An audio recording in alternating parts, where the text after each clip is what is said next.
Hey, good people, I'm Ryan, and this is Veteran Hardware. InWin told me they wanted to send over their new B1 Mini ITX chassis for me to take a look at.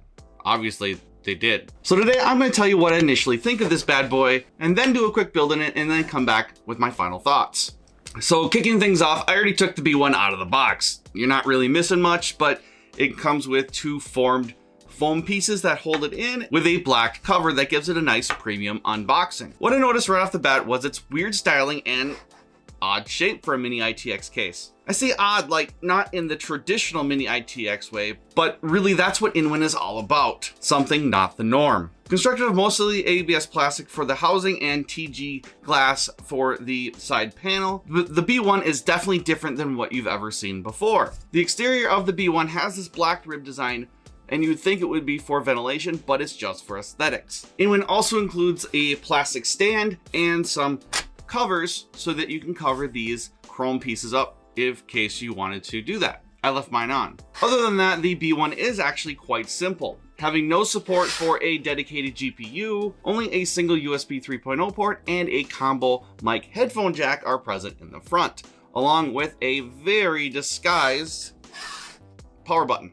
So this is more suited for more of a home theater PC. This also means that getting an APU is what users should be aligned with. I will be putting in an AMD Ryzen 5 Pro 2400G, which is a 35 watt AM4 chip on a B450 Aorus Pro Wi-Fi motherboard, cooled by none other than the AMD Wraith Stealth. A 2x8 gigabyte kit of 3200 megahertz DDR4 RAM from Team Group T-Force Vulcan Z line will round out the RAM nicely. All right, once inside, you will see the included 200 watt PSU, which is gold rated, specifically designed for the B1's Mini ITX chassis. Also, you will see that there isn't much clearance between the TG panel and the CPU cooler, hence the 60mm clearance. The Wraith Stealth is stupid close, like 5mm close. Other cooling options right off the top of my head would be Noctua's NH-L9A AM4, either Chromax or the regular, or Be Quiet's Shadowrock LP, both of which would fit with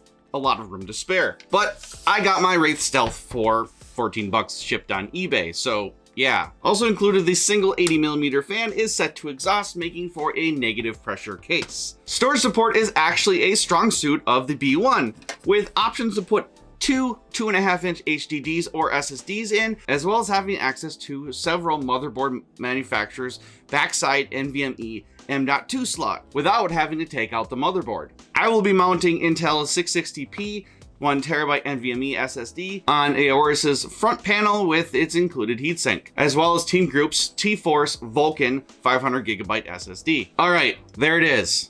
Time to get my build on.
All right, conclusion time. Obviously, I have changed clothes and it's the next day.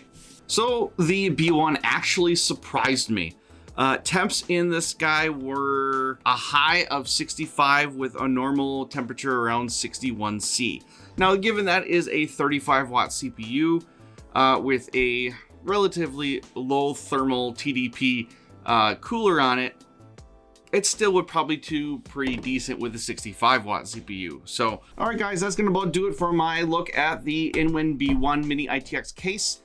If you could be so kind to like and subscribe, that would be great. What's coming up next on the channel? The Be Quiet Pure Loop 360 is coming up on the channel next, so keep your eyes peeled for that one. I'll catch you in the next one.